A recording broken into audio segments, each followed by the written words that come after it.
Good morning. I'm Lee Jamison, and this is the 42nd installment of the Bible in a year. Today's readings will be out of Leviticus chapters 11 and 12, and Matthew chapter 5, 27 through 48. Leviticus 11, clean and unclean animals. And the Lord spoke to Moses and Aaron, saying to them, Speak to the people of Israel, saying, These are the living things that you may eat among all the animals that are on the earth. Whatever parts the hoof, and is cloven-footed, and chews the cud, among the animals you may eat. Nevertheless, among those that chew the cud or part the hoof, you shall not eat these.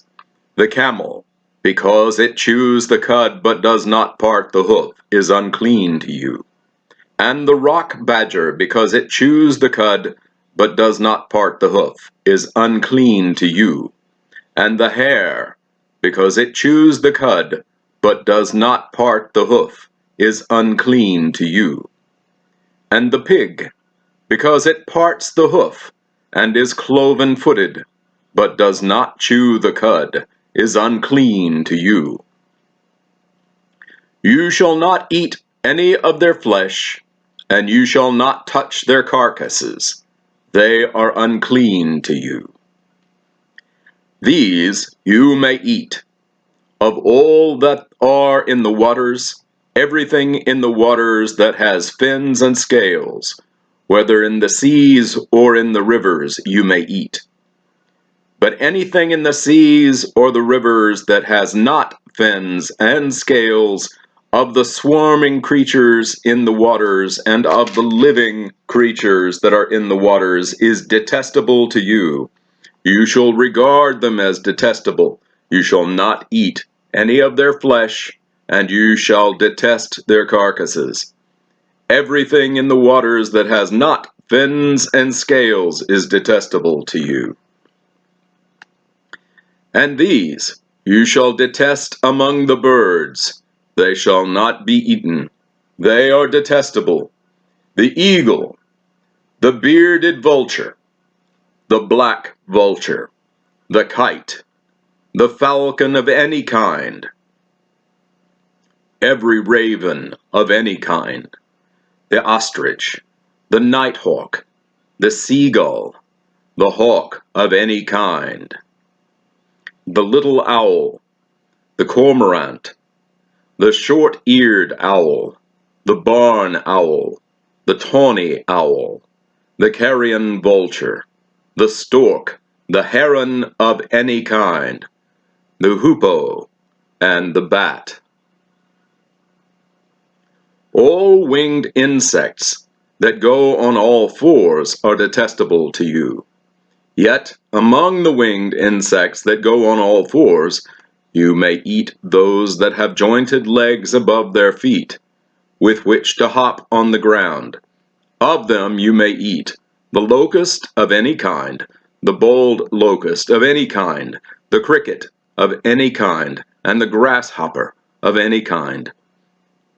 But all other winged insects that have 4 feet are detestable to you, and by these you shall become unclean.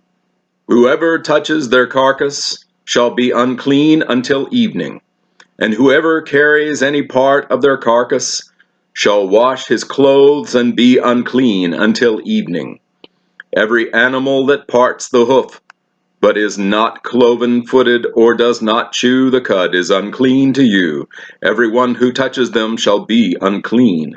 And all that walk on their paws among the animals that go on all fours are unclean to you. Whoever touches their carcass shall be unclean until the evening. And he who carries their carcass shall wash his clothes and be unclean until evening. They are unclean to you.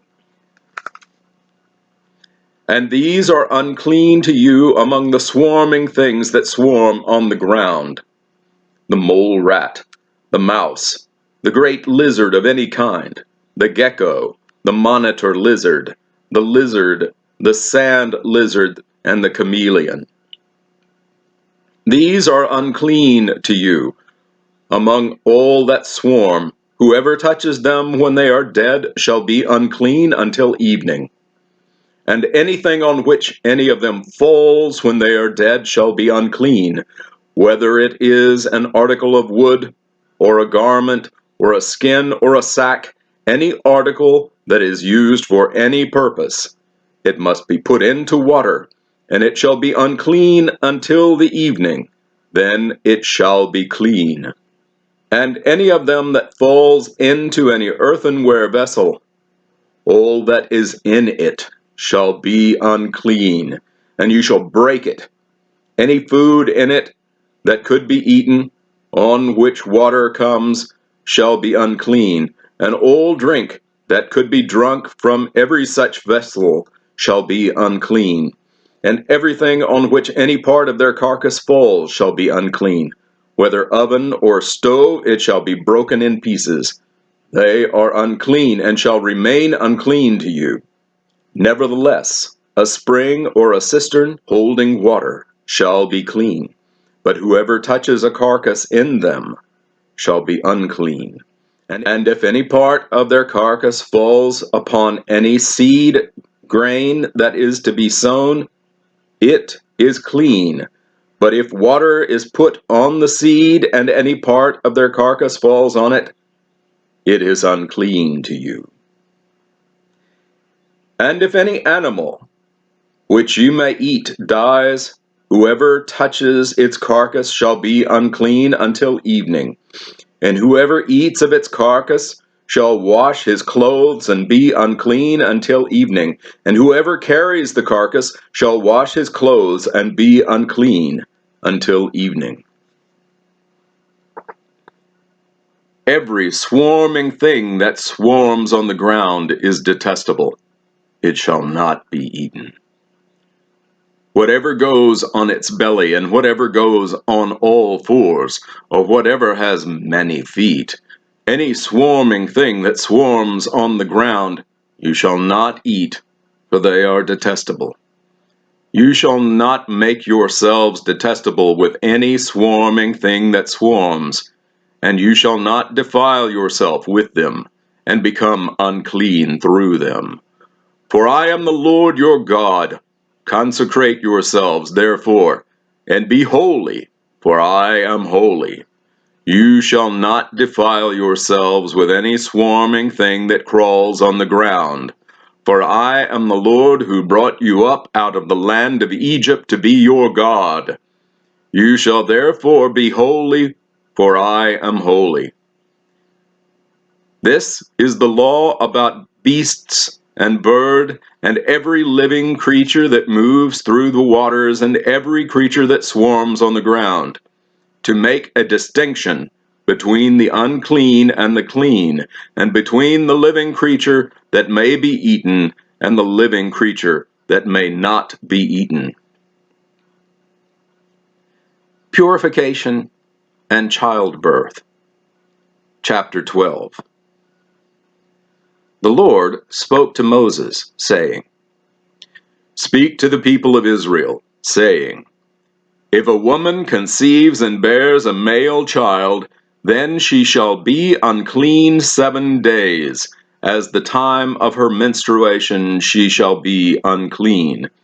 And on the 8th day the flesh of his foreskin shall be circumcised. Then she shall continue for 33 days in the blood of her purifying. She shall not touch anything holy, nor come into the sanctuary until the days of her purifying are completed. But if she bears a female child, then she shall be unclean 2 weeks, as in her menstruation, and she shall continue in the blood of her purifying for 66 days. And when the days of her purifying are completed, whether for a son or for a daughter, she shall bring to the priest at the entrance of the tent of meeting a lamb, a year old, for a burnt offering, and a pigeon or a turtle dove for a sin offering, and he shall offer it before the Lord, and make atonement for her. Then she shall be clean from the flow of her blood. This is the law for her who bears a child, either male or female. And if she cannot afford a lamb, then she shall take 2 turtle doves or 2 pigeons, one for a burnt offering and the other for a sin offering. And the priest shall make atonement for her, and she shall be clean. This concludes the reading in Leviticus. Matthew chapter 5, verse 27, we're continuing with the Sermon on the Mount. Lust. You have heard it said, "You shall not commit adultery." But I say to you that everyone who looks at a woman with a lustful intent has already committed adultery with her in his heart. If your right eye causes you to sin, tear it out and throw it away. For it is better that you lose one of your members than that your whole body be thrown into hell. And if your right hand causes you to sin, cut it off and throw it away, for it is better that you lose one of your members than that your whole body go into hell. Divorce. It was also said, "Whoever divorces his wife, let him give her a certificate of divorce." But I say to you that everyone who divorces his wife, except on the ground of sexual immorality, makes her commit adultery. For whoever marries a divorced woman commits adultery. Oaths. Again, you have heard it said to those of old, "You shall not swear falsely, but shall perform to the Lord what you have sworn." But I say to you, do not take an oath at all, either by heaven, for it is the throne of God, or by earth, for it is the footstool, or by Jerusalem, for it is the city of the great King. And do not take an oath by your head, for you cannot make one hair white or black. Let what you say be simply yes or no. Anything more than this comes from evil. Retaliation. You have heard it said, "An eye for an eye, and a tooth for a tooth." But I say to you, do not resist the one who is evil, but if anyone slaps you on the right cheek, turn to him the other also. And if anyone would sue you and take your tunic, let him have your cloak as well. And if anyone forces you to go 1 mile, go with him 2 miles. Give to the one who begs from you, and do not refuse the one who would borrow from you. Love your enemies. You have heard it said, "You shall love your neighbor and hate your enemy." But I say to you, love your enemies, and pray for those who persecute you, so that you may be sons of your Father who is in heaven. For he makes his sun rise on the evil and on the good, and he sends rain on the just and on the unjust. For if you love those who love you, what reward do you have? Do not even the tax collectors do the same? And if you greet only your brothers, what more are you doing than others? Do not even the Gentiles do the same? You, therefore, must be perfect, as your heavenly Father is perfect. And that concludes the reading in Matthew. I wanted to take a moment to comment on what I've read this morning, especially on the passages in Leviticus. One of the problems that we have in modern times in looking at the Old Testament especially is there are things in it that seem so weird to us, such as the rules about cleanness and uncleanness. in considering these things, I would caution you to think in terms of how the relationship between a people and the very concept of monotheism is developing over time. It is one thing for us to say Abraham believed in one God, but what it meant to believe in one God is a very interesting concept, because he lived in a world in which spirits were everywhere. He lived in a world in which gods modeled as much after the hierarchies within cities as around any philosophically unified theology were all around, and those gods, those spirits, infested the entirety of how people thought, the entirety of how people worked with other people, how they thought about the very universe around them. It is a great challenge for us as human beings to have a framework for understanding the existence in which we are. And the relationship the Israelites had with God was in part a developing relationship.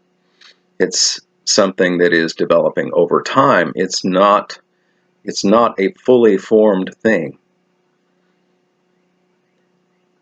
So we're witness to a people groping toward an understanding of God. Not just individuals groping toward an understanding of God, but whole peoples. So don't be too hard on the Israelites, and try to take what you see written here as a form of process.